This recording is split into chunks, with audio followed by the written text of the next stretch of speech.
I'd like to welcome you all to tonight's THA conversation. This is the inaugural THA conversation, and I'm absolutely delighted to be joined by David Tyler, who will be known to many of you, I think some back from Trinity Hall days, but for others perhaps as Chair of Sainsbury's or Chair of the Parker Review.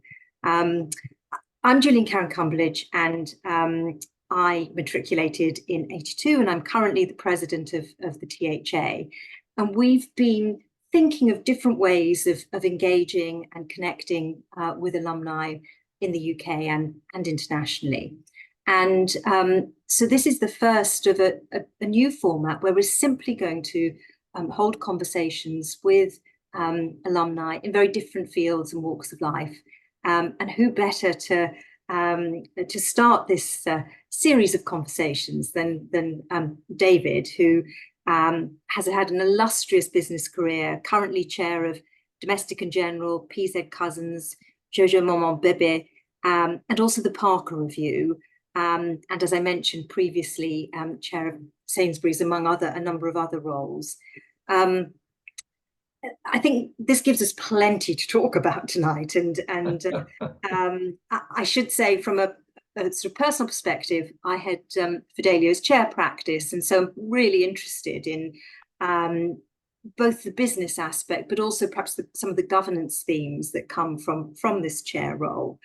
The format that we're adopting tonight is that we're going to have a conversation just to sort of flesh out a couple of themes and topics, and then open for discussion and for questions from the floor. If you have questions, please use the Q&A function, and please do sort of start asking questions early so that I can see them coming in. We would love you to ask the question in person. If you're happy to ask the question in person, please also raise your hand and just indicate that you'd like to ask the question in person, and then we'll ask you to switch your camera on and join the webinar. It is being recorded, so I just flag that. If you'd prefer to ask the question just as a written question, that's absolutely fine too, and we'll keep an eye open for those questions as well. But, well, after the introduction and the housekeeping, David, welcome to tonight's conversation. Thank you. And it's really, we've been talking about this for quite some time, and I'm delighted that it's come to pass, and here we are. But can I just ask, opening sort of really with perhaps going back to your time at Trinity Hall, and looking at, I guess some of your memories from Trinity Hall, but perhaps also creating a bit of a pathway to, from your time there to where you are now. So, David, welcome. Well, thank you very much for inviting me, Gillian. And look, very nice to meet everybody who's joined the call. Actually, it's an extraordinary moment for you to have asked me to do this, because it's precisely 50 years ago this month that I graduated from Trinity Hall. And I find it extraordinary that much time has gone past. And actually, at this moment, I'm thinking back with, if I may say, rather moist eyes to the memories of, June in Trinity Hall, June in Cambridge, immediately after the exams, with May balls, those wonderful events around the backs, and all of that, relaxing and so on. I'm sure some of it, I remember through rose-tinted glasses, but it was a wonderful moment. And, it was the end of those 3 years for me. I was at Trinity Hall from 71 to 74, and they were definitely a seminal moment in my life. And I look back on the period, Gillian, with great affection. The camaraderie of my life in Trinity Hall, ditto my life around the university as a whole. I read economics, so I knew plenty of people in that faculty, and I was very involved in political things and debating. I was very active in the Cambridge Union and so on. And lots of the people I came across became friends for life, and I'm still in contact with them, still seeing them on a reasonably regular and frequent basis. So, as I say, I feel very affectionate about that time of my life. And if I can say one more thing, and then I'll stop, Gillian, my goodness, the difference that the college is today. The issue that we had, the downside for us men all those years ago, was that there were 20 men's colleges and just 3 women's colleges. The ratio of men to women was 7 men to 1 woman. So it wasn't great for many of us young men who didn't ever quite establish the relationships we might have wanted. I'm not sure if it was any easier for the women who were dominated 7 to 1 by us men. And it was a great moment in my second year when, for the first time, 3 men's colleges, Kingsclere and Churchill, took in women, and we were very jealous in Trinity Hall, or at least there were 2 of them which were just around the corner. So it's so different today, when men and women are roughly equal in Trinity Hall. We have a woman master for the first time in Mary Hockaday, which is wonderful. And so all of those changes have happened. But as far as I can see, the college has a lot of those wonderful qualities that I benefited from all those years ago. And yeah, I think the cultural sort of change, as you mentioned, in the admission of women. I guess I was a little bit later and part of that early intake, and it felt very natural by then. It didn't feel a sort of a hostile environment at all. So, David, you mentioned economics. Can I just sort of make a bit of a segue to perhaps the later conversation? Yes. How much of that do you think set you up for your career, a career in business? Was that always part of the sort of the thinking as you graduated from Cambridge? Yeah, I mean, I think by the time I'd been through my 3 years in Cambridge, I knew I wanted to go into business. I dabbled with the idea of politics. It was rather fun, and we were very lucky as students there at the Cambridge Union, having politicians who were in the cabinet, people of great distinction, and so on. And so the excitement of potentially doing a similar thing was considerable. But I never followed that through. I decided it wasn't right for me, and my goodness, I'm glad I didn't. And one of the issues I've got with British society is the fact that our government doesn't work for all sorts of reasons. I'm not being political here. I mean, the government process doesn't work for all sorts of reasons. One of which is that many capable people who would be great in politics don't go into it because of the enormous pressures you're put under, impossible pressures of the media and so on. So I did think about that, but decided actually the cut and thrust of business, which I felt I might have a bit of a competitive advantage with, having been so well educated by the Cambridge economics faculty, particularly the applied elements of economics, would be something I'd like to do. And that's what I did. I applied and I ended up going to Unilever at the beginning of my career, and actually spent 11 years at Unilever from the mid-70s to the mid-80s. And that sort of strong FMCG focus coming through afterwards as well. I can, yes, in terms of, yes, no, exactly. I'd like to expand on perhaps that sort of government connection. We've also talked about diversity as well. I think one of the prompts for me when I was thinking about with the committee speakers and subjects for this first conversation was I watched you host the Parker Review, and you're chair of the Parker Review. And I was, I think the Parker Review has actually, done a very good job and made quite an impact in terms of increasing and encouraging greater ethnic diversity in FTSE boardrooms and in the FTSE. But I was really struck by the thorough work that was being done, and thinking from all sorts of different angles where the barriers are and how they can be sort of overcome. So David, could you talk a little bit, because I know when I've subsequently mentioned the Parker Review, it hasn't always outside sort of FTSE circles, it's not always known. Could you talk a little bit about what the Parker Review is setting out to achieve? Love to. And why don't I start just momentarily, Gillian, if I might, by putting in context why I've always been concerned about this issue, and putting it in the context of my own background. During the first 12 years of my life, I spent 5 of them in Asia, in Singapore first and then Hong Kong thereafter. Why? My dad was in the Navy, he was a Royal Naval officer. And so I lived among Asians, particularly Chinese and Malaysians, cheek by jowl. You know, I played with them, I worked with them, I competed with them, you know, and naturally I thought of them entirely on the basis of their character and their personality, not the colour of their skin. So later on, you know, when in my life in England as a teenager, and indeed I'm afraid beyond, I found it very offensive, the attitudes that I sometimes heard from others, you know, about people from ethnic minorities. And I'm afraid that went on sometimes in the earlier part of my career, my 20s and my 30s. Fortunately, in the last 20 or 30 years, I've seen much, much less of that, as generally, not entirely, people have come together more.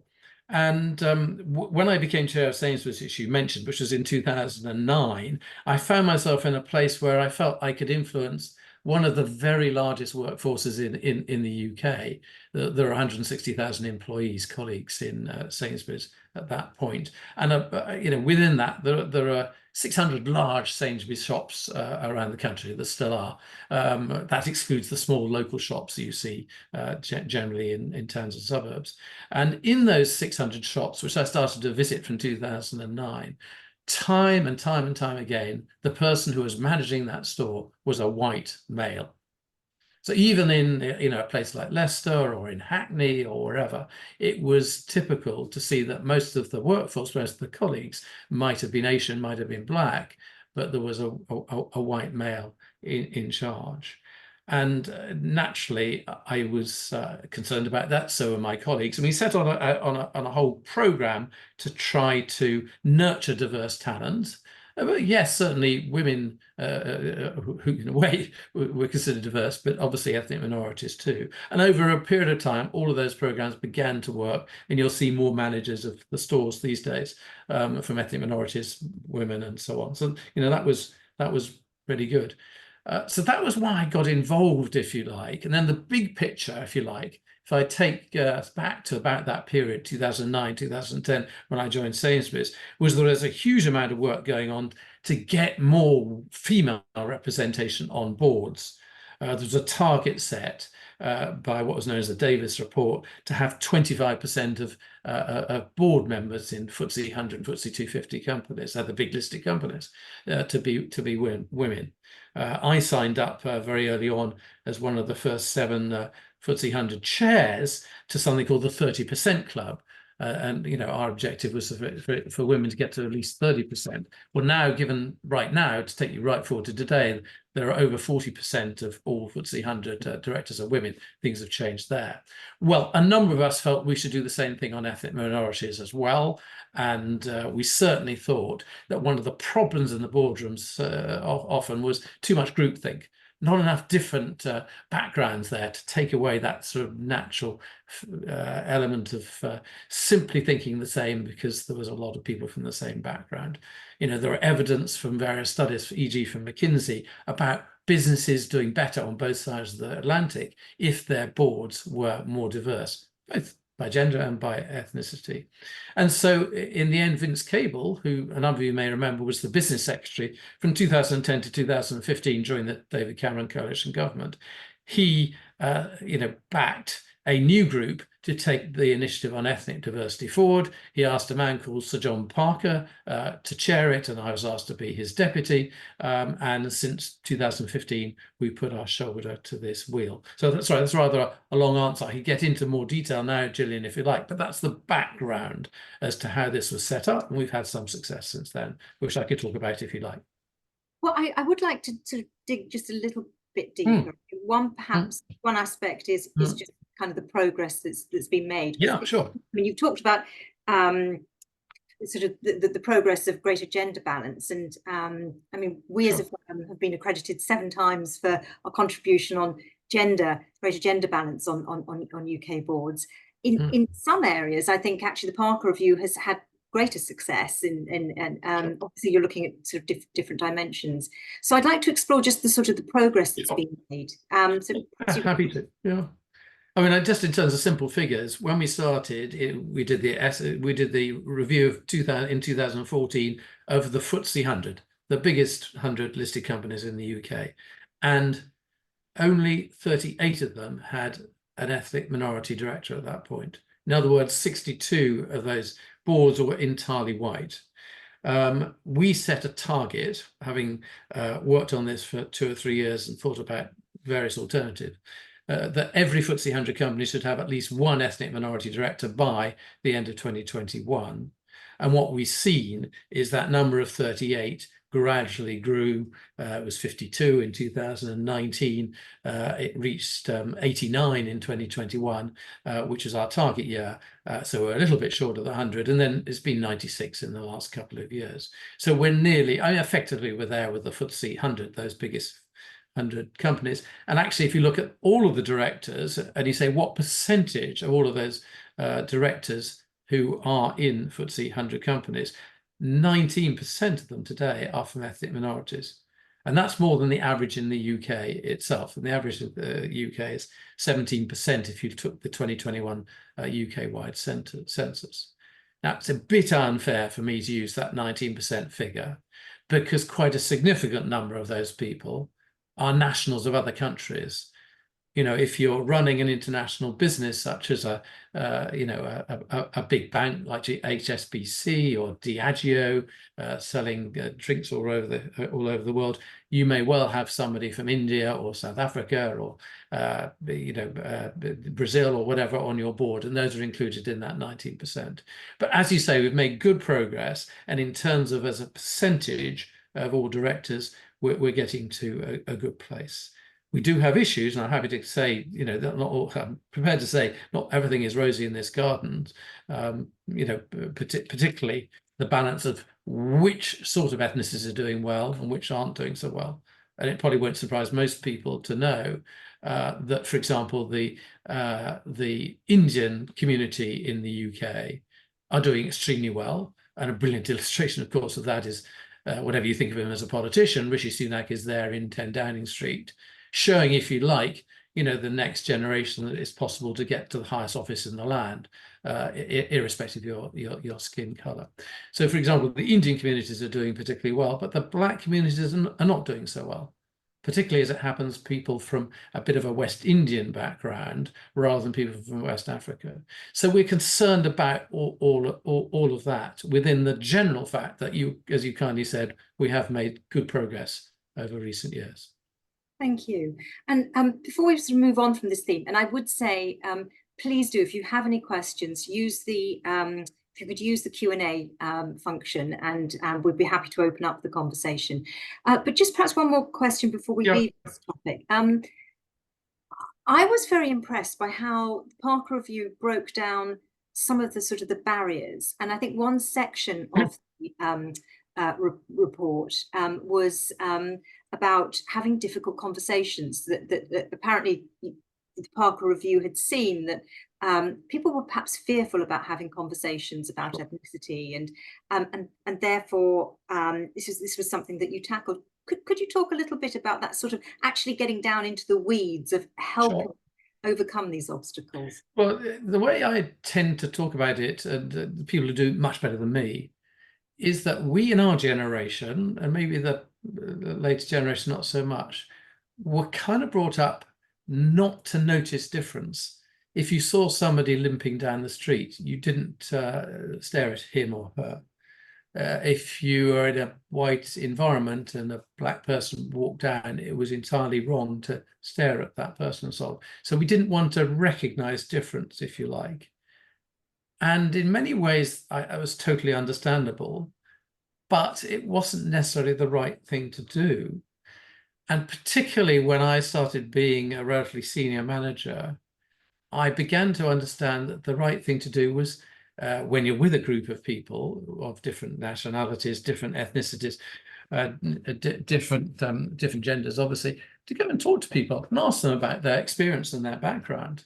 And particularly as chair of Sainsbury's, where I got around a lot, the amount I learned, but just talking simply to somebody, tell me a little bit about your experience when you were growing up here in this area of the country. How was it, given your ethnicity and so on? And people opened up if you did that. And I think I've got to learn, over the period I've got to learn, that's probably the best way to do it. But there are some wonderful people who I think, do I think, break down barriers. I don't pretend to be the best of those, but I think at least I've learned a lot over my period of time in the world of business. Thank you. And as I say, we can gladly come back to this subject. I mean, for me, it was really the sort of the genesis of tonight's conversation. But I would also like to just broaden it slightly to the role of the chair. And perhaps you can talk about more broadly about your chair experience in corporate chair roles, and maybe just the transition into a chair role would be quite a good. Just talk us through how you move from being CFO to being board member to the chair role, and then we can look a little bit at some of the aspects of that role. Well, I think first is to make very clear, a chair role typically in the UK and in many other countries is a non-executive role. There's a person who's the chief executive who's running the business, but the chair tends to be what is always in the UK, certainly in the listed community, a non-executive who's there to oversee the business in various ways, which I can talk more about if you would like.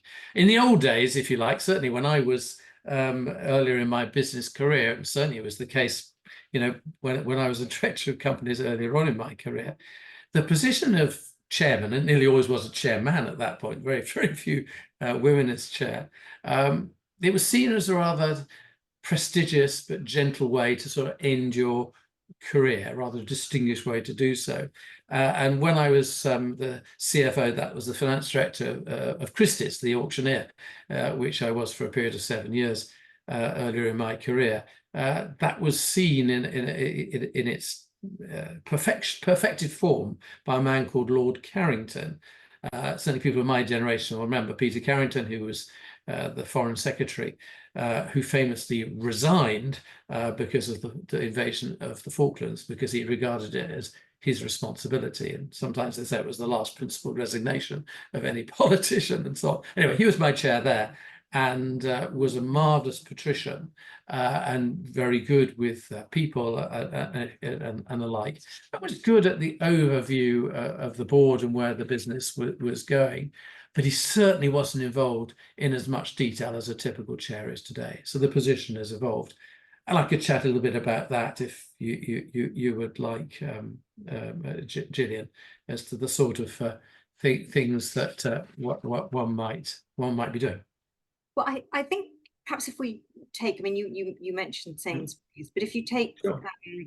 I guess at a very high level, the board calendar for a chair, perhaps just how you would have navigated, through the sort of the calendar of the year, either culminating in the AGM or starting with the AGM, and perhaps just walk us through that. Well, that's absolutely fine. Well, look, I think the overarching thing is to have a strategy, and the board needs to set that strategy and agree that strategy. And most boards will tend to have a good look at that once a year. It will be always a continual topic there, but knowing where you're going, what the purpose of the business is in terms of its commercial activities and what the priorities are, I think is the overarching background here that you have. And then a board would want to set a budget and a long-term plan on the basis of that broad strategy, and it would tend to do that before the beginning of a financial year. So that sets, if you like, targets for the management. It doesn't do that without a huge amount of debate with the management, and sometimes the rubber hits the road a bit in the board table, around the board table, because remuneration targets obviously are very often linked to those particular targets. So there's quite a lot of, as I say, strategy going down to longer term plans and budgets, and then, if you like, remuneration targets, which then get, if you like, rippled down through the organisation, so that the organisation as a whole is working coherently with that pyramid at the top, if you like. So that's very much, if you like, setting the way we want to go. You then got to review how we're going on a regular basis. Most businesses will review things monthly, some maybe a bit more 2-monthly or even 3-monthly. The board doesn't need to get involved in a huge amount of detail. It would depend on how big the board is or whatever. But the key things, the key changes of environment, the key competitive changes when your competitors have changed things, the key changes in market share and so on. All of those are out there for the board to debate. And that's before you get into some of the, if you like, if I can call the softer elements of the role, Gillian, about the behavior and culture in a company that you're going to be wanting to be involved with, the impact of the business on the community, not just on its consumers and its suppliers, if you like, but really a wider issue of the purpose and the culture of the business. It's not there just to make profit, very clearly, in my view, and most chairs would agree with me, that other responsibilities you've got to other stakeholders, which you very much need to review. So those are some of the backgrounds of what's going on. So the board is overseeing it, and the chief executive and his or her team are managing it. Thank you. We are getting quite a few questions from the floor. And can I just repeat, if you would like to ask the question in person, can you also raise your hand? And if not, then we'll, now we've got one. And I'm going to open it up at this point because David and I have been speaking for half an hour. Quite enough time. So we're going to see if the technology works here. So this is a question from Tushar Prabhu. And it's about social mobility, which I think is a great question. So could we just open that? And if you could pop your camera on to show we can see you and you can ask your question in person, please. Okay, I'm trying to find the camera. Oh, well, don't worry if that's a problem. Just ask in person. We can hear you very well. So okay, fine. I'm sorry I can't see the camera where it is. But David, I wanted to just ask about social mobility and perhaps the other end of the scale. Yes. I currently am co-chair of Variety Club. I'm the first person who is not white who has been in that situation. And I'm very pleased that this has happened, and perhaps it's part due to all of the efforts of many people like you. Social mobility is a much more, I think, complicated thing. We help hundreds of thousands of children every year, and they come from a diverse bunch of backgrounds, not just ethnicities. And frankly, disadvantage knows no real strict barriers. It moves in many, many different directions. And getting those people who often self-deselect themselves from going forwards and going to professional careers is a huge issue, I feel, because it's one which starves the pipeline of good quality talent. And I just wondered what you think about that issue and how what corporates can do more about it. Sure. Well, look, Tushar, you made the point extremely well, and congratulations on your obviously successful career.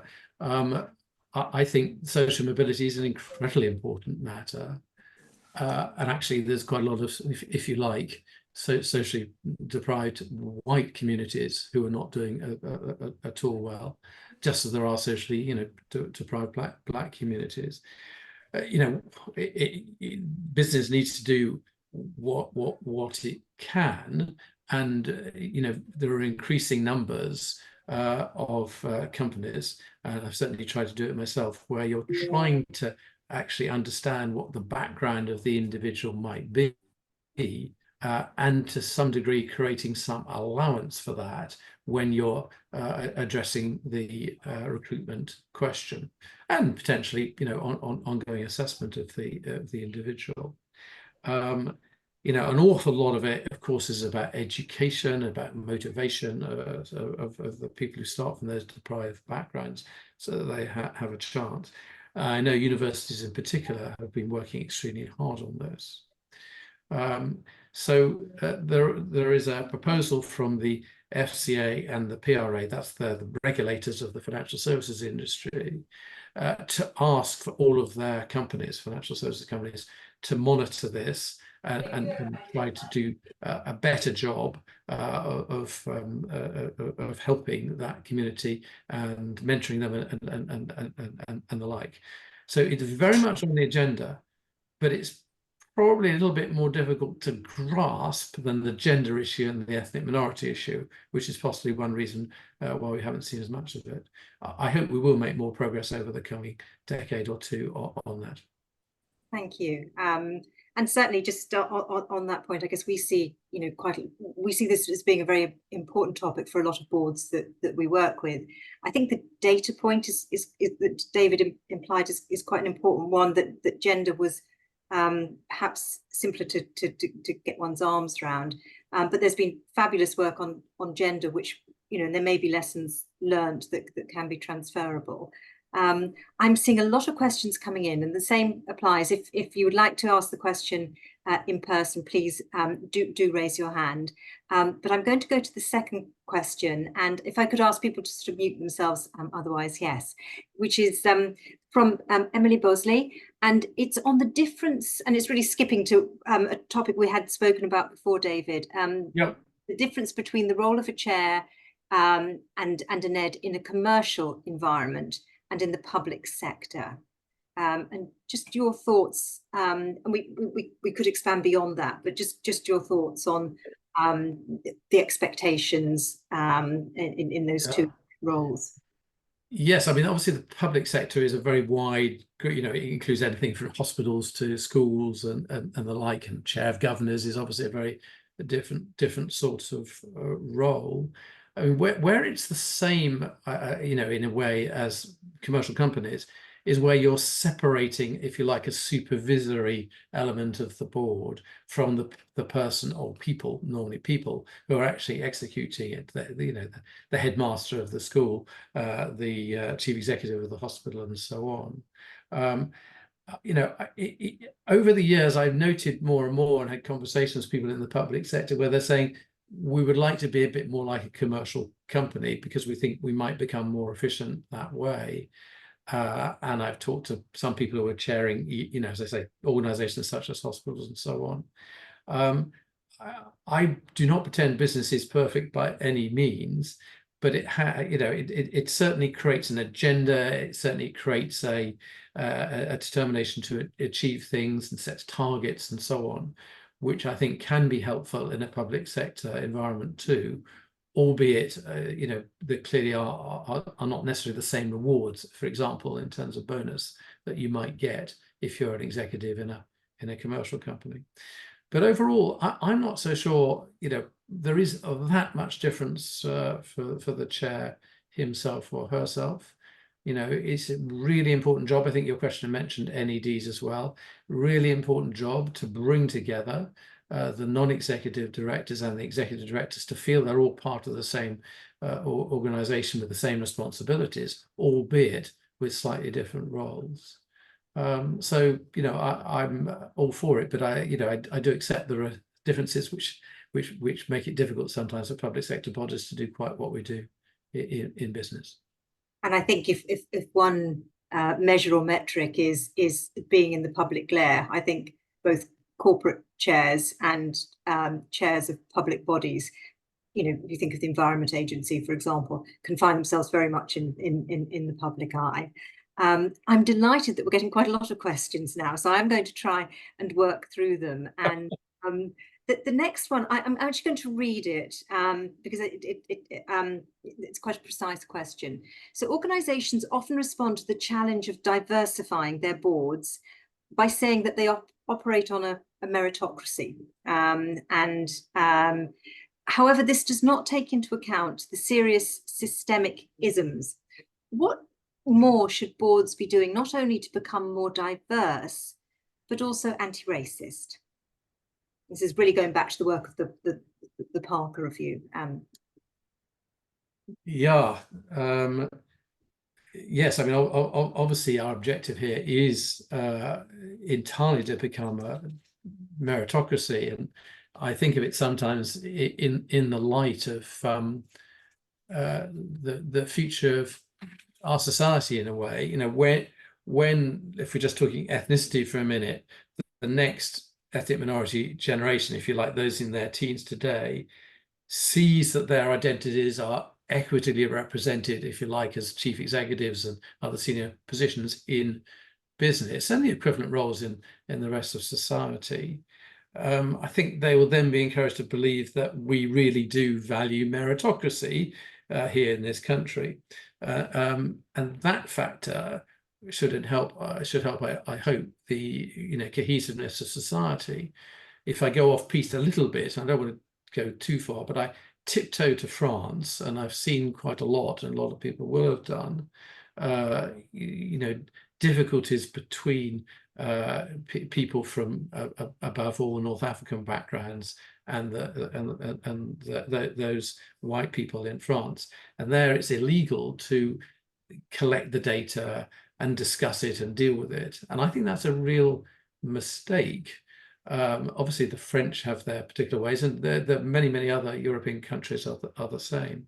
We are rather different here, where we think actually producing the data allows you then to question and to establish whether or not a particular business or a particular part of a business is doing as well as it should be. So, for example, in Sainsbury's, we would have in our figures a comparison between one store and another, one department and another. And when someone wasn't doing very well, or a manager of a particular part on that, we would question that person to say, let's explain why you're not doing as well on that as others. When you go to somewhere like France, you haven't got that ability. So I do think that helps in making sure we're operating a meritocracy, as long as top management regard it as one of their responsibilities. Ditto, as I say, in a hospital or a school or any public sector institution. We've heard some terrible things, in some of those institutions in the past, as well as in businesses. So I'm not sure I've quite answered your question there. I hope we are moving in the right direction, and shining a light on it, I think, serves us well in the end, albeit it's pretty uncomfortable sometimes being on the receiving end of that torchlight. And I think it's a fair sort of part of that question that we often hear it's the best person for the role, but really sort of challenging how that's understood and how one's come to to that conclusion. So thank you very much. That was a great question. The next question, and this takes us in a completely different direction, is a strategy question. And again, back to Sainsbury's, we're sort of bouncing between the two. And it's really, groceries were seen as domestic, and with sort of a retreat from the US, for example. But then Lidl and the discounters came into the UK market, and so perhaps wearing your retailer's hat, your grocer's hat, David, just your perhaps your comment as you can on I guess Sainsbury's response, or how you saw supermarkets responding to the advent of Lidl and Aldi. Aldi and all of that. Well, if that helps the question, I'm happy to chat about that. One of the things that is very clear in many businesses, and grocery is one, is that scale matters. If you're buying a huge amount of potatoes, you can get a better price for them than if you only want a few potatoes. That will not surprise you. If you've got a scale which allows you to scour the world to look for the particular kind of ingredients you want, you're more likely to be doing better. Those haven't got that scale. And even for a business as large as Sainsbury's, and it's a very large business, it itself is a minnow compared to Tesco, which is the best part of twice of its size, and Aldi and Lidl, who are even bigger than that if you think of them on European scale. Excuse me. And so they have an inbuilt advantage, which they've exploited extremely well, of therefore being able to price their goods at a lower level and yet make a higher profit. So that was the bane of our life, if you like, at Sainsbury's. Broadly, our margins, taking 1 year with another, were 3% of sales. So for every pound that you're paying excluding VAT, in the shops, we would end up with £3 of profit. And that was, of course, before tax. So take away at least £1 for that, we ended up with 2, if you like. So we had about 3. Tesco typically taking 1 year, the other was 6. And if you then think about how much cash that generates for Tesco to reinvest and make its business better, it always left us as a disadvantage. So the most important, if you like, component of my life at Sainsbury's was working or trying to work out a strategy in which we could close that gap. And part of it was all the obvious things, becoming more efficient, and our team were brilliant at that, using technology over the years, finding all sorts of ways to provide a better service to our customers and so on. But you're competing against other really powerful people who are smart too, whether that's at Tesco or Aldi or Lidl or indeed other people. So you can never get that far ahead of them. And generally when one business innovates, others follow. So you can't hold on to an advantage for very long. So what did we do? Well, in the end, we looked for advantage in certain other areas.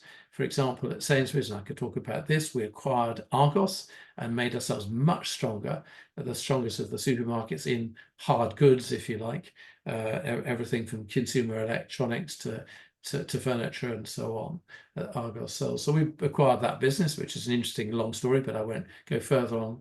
But a more significant one, and something which in many ways is the biggest regret of my commercial career, was that we wanted to acquire Asda. Now, people are very familiar with Asda and probably aware that for many, many, many years it was owned by Walmart, the giant of US retailing.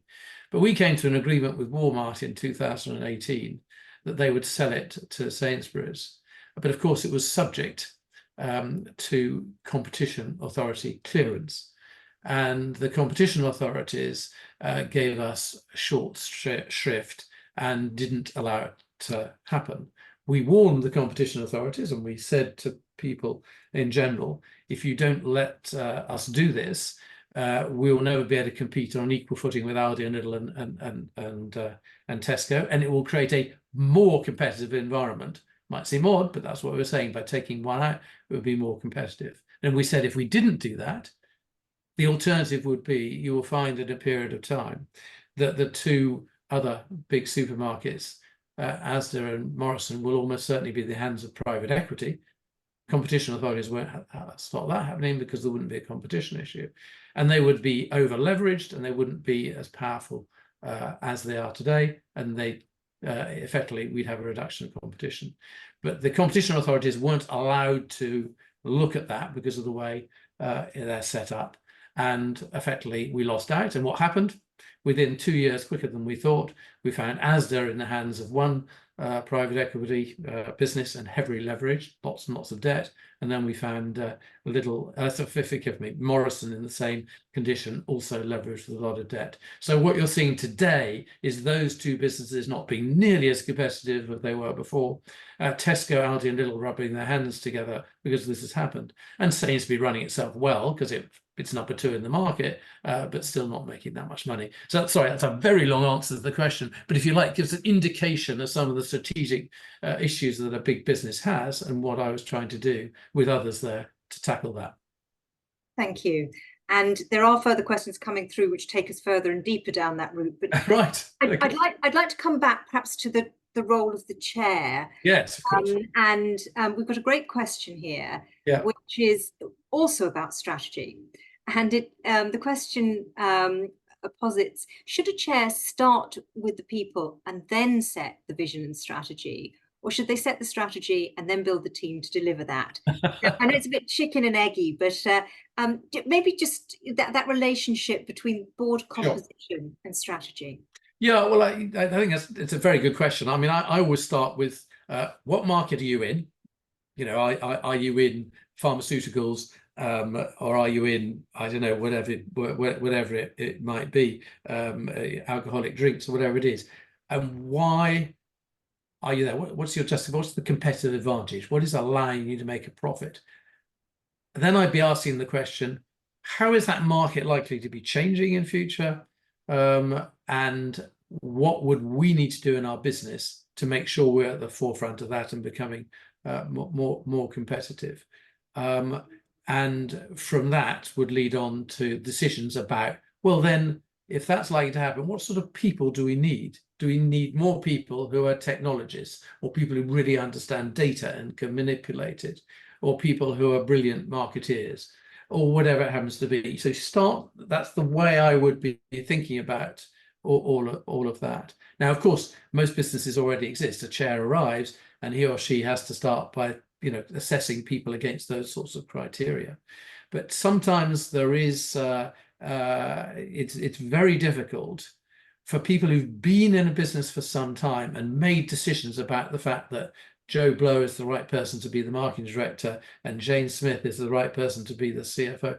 It's very difficult to actually change their mind because they've made the commitment to that person, they've given them the job. So it's quite often helpful to have a change of chair, who I'm afraid starts from the beginning by really assessing that again without the emotional commitment that they might have to the individuals if they've appointed them themselves.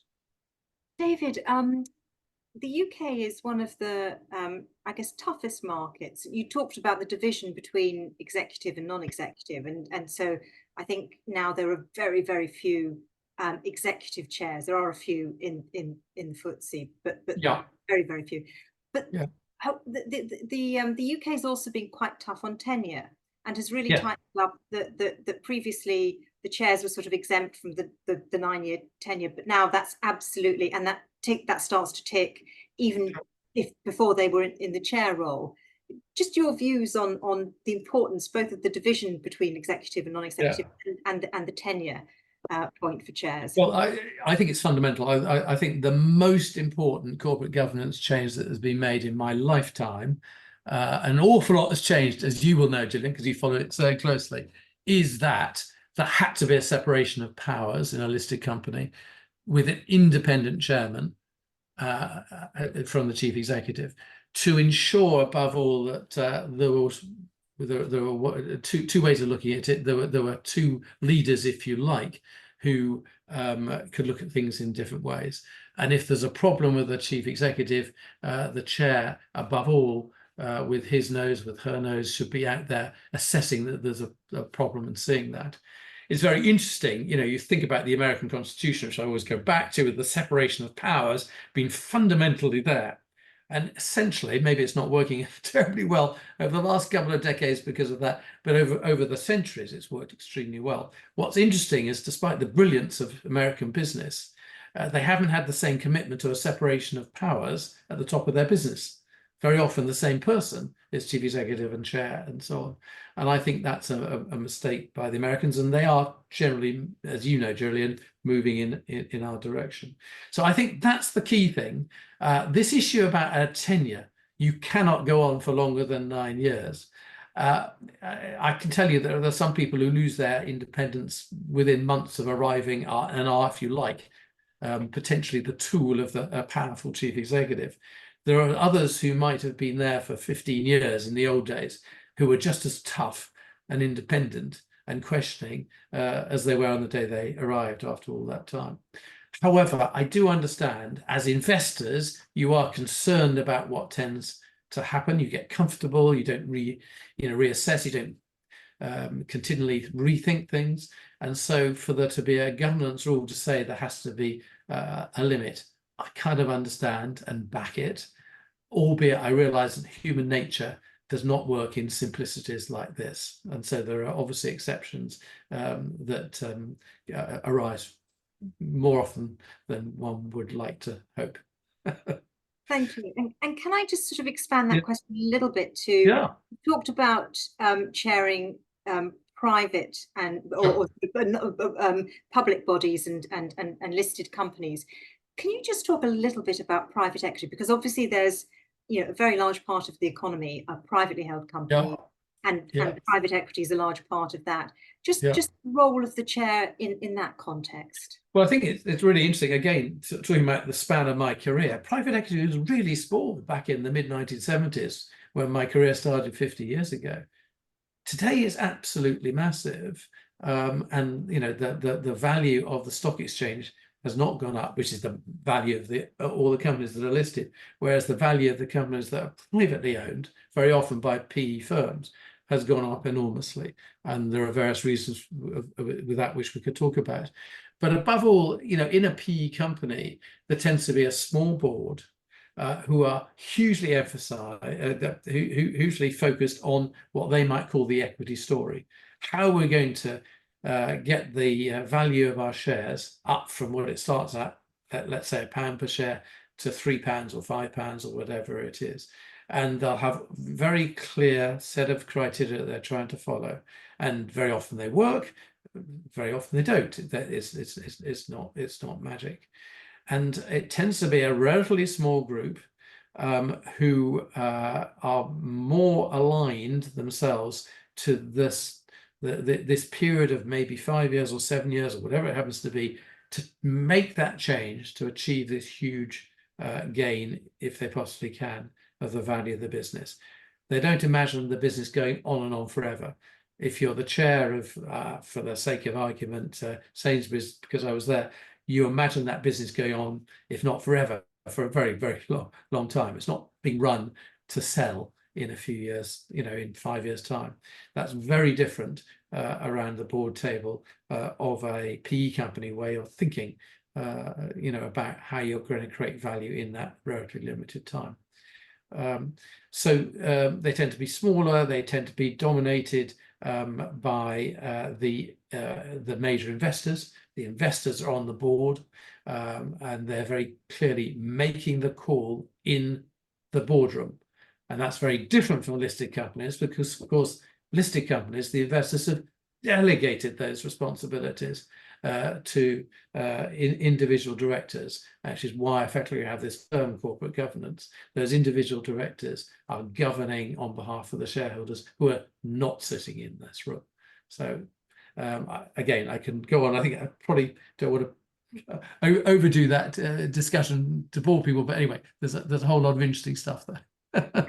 Thank you. And we are also getting some great comments, some great questions. I mean, I think one of the observations just on our discussion on tenure was undoubtedly sort of the focus on tenure has opened up diversity quite broadly as well. And certainly with gender, that did play a very big role.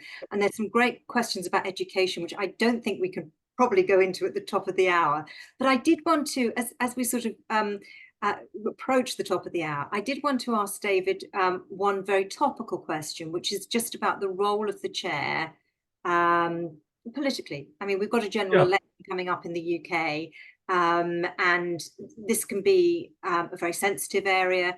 How is business, how will the chairs of FTSE 100 be approaching the general election? Well, I mean, I think there's very differently from what they might have done 50 years ago. You know, earlier in my career, where very often big companies were making quite major contributions to political parties, predominantly the Conservative Party, unsurprisingly. It was a period where there was much more clear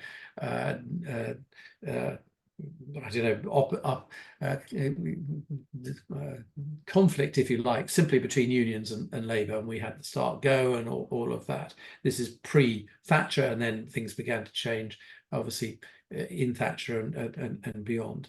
Over that period, increasingly, companies, in particular listed companies, stopped providing donations to individual parties. They were neutral, at least as companies went on, particularly consumer-based companies who clearly didn't want to upset people who were voters of one party by them supporting another. It was better to be neutral. And I think that's exactly what you're finding today, right now. There are very few, if any, I can't think of any listed companies who have so far made their points known publicly that we think as company ABC PLC, you should vote Conservative or you should vote Labour, vote Lib Dem, whatever, because of X, Y, Z.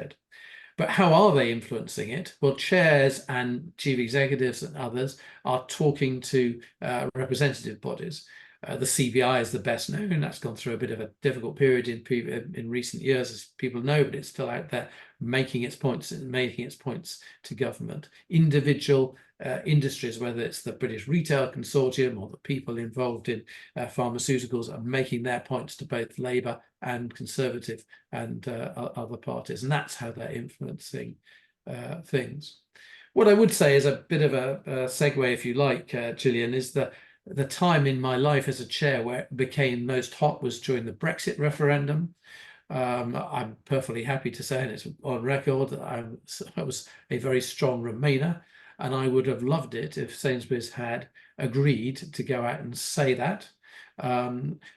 We discussed it in detail in the boardroom and felt we couldn't go out publicly and say, please vote Remain, even though everybody around my board table was going to vote in that way, as far as I know, because we didn't want to upset those who were Brexiteers. We had a certain amount of private discussion among chairs of large retailers, you know, of the view that all of them wanted those people that I spoke to, and I spoke to all of them, the big names you would know, were also Remainers. So there was an argument that we ran that if everybody is saying the same thing, it doesn't matter if the individual consumer didn't agree. However, coming to that agreement is very difficult in a competitive world in all sorts of ways, and so we didn't. And I felt, you know, bad about that. In fact, John Lewis did come out finally and say, please vote Remain, but they were the only serious retail business who did that. Anyway, that was an interesting perspective on all of that, and to be frank, I don't suppose we've had that much influence anyway. But it's a big issue, and what you'll find, I think, in this election is you will not get much noise from business leaders. They'll be quietly making, especially given the way polls are looking, making themselves known to Labour policymakers and making them know what they think the priorities should be for Labour if they are indeed elected. Thank you, David. And I did say it was the last question, but we've got one very important question, and I think we can probably deal with it, it's concisely. It's targets, and it goes right back to sort of maybe the Parker review and the Davis review. The question is, do you think there is value in setting targets? Here it's sort of 50-50, ethnically diverse, white, or gender, but hard targets or quotas, as we've seen in Europe, and perhaps just your view on that, David. Well, I mean, I'd love just to when this debate was live, I remember meeting this wonderful Danish business woman, when we were discussing, is quotas the right thing or is the targets the right thing? And just to be clear, quotas would mean you were mandatorily required as a business to have, let's say, at least 30% of your board being female. And this woman looked at me very clearly in the eyes and she said, David, quotas are for fish, not for women. And that was beautifully said. And above all, it reflects the fact that women in that environment would have felt they were not necessarily there through their own capability and their own force of personality. They were there simply to make up the numbers. And that's very much the argument that I've always felt. To have targets which are not mandatory, they're trying to get people there, is the right way to do it. It's the British way that we have developed over the last 15 years. And I'm sure, in my own mind, this is one, I don't think lots of things we do in Britain work that effectively, but this British way, the way we set targets and not had legal mandatory quotas, has been a big success. And we look now at where we are with women on boards, well over 40% of boards in listed companies now female. I've given you some of the figures on the FTSE 100 at of 19% being from ethnic minorities. This has been done through targets, no requirements, no law, and I think it's a wonderful way if you can do that, and I'm pleased that we've adopted that approach. Thank you, and it's a great point to sort of wrap everything together. I'm looking at the questions coming through. There will be a recording. That was one of the sort of the questions that was coming through. So, so I'd like to say thank you to David. Thank you also to all our audience, mainly from Trinity Hall, but I know we had some guests listening as well. I'm really pleased that it's been such a great conversation, and I'm really grateful to David for being so open and really talking us through very different aspects of chairing, and down into strategy as well, which has been really important and insightful. So thank you to all. We will be doing more of these conversations, so please do give us feedback. We welcome your ideas, your input as well. And a particularly big thank you to David Tyler as tonight's guest. Well, thank you for inviting me, Gillian, and if you like, celebrating my 50th anniversary of leaving Trinity Hall, which was a sad and poignant moment. So you've reminded me all over again. So I'll go back and have my little moist eyes moment again. Where did all those years go? I know. Thank you. Thanks to all. Thank you. Bye-bye. Bye-bye.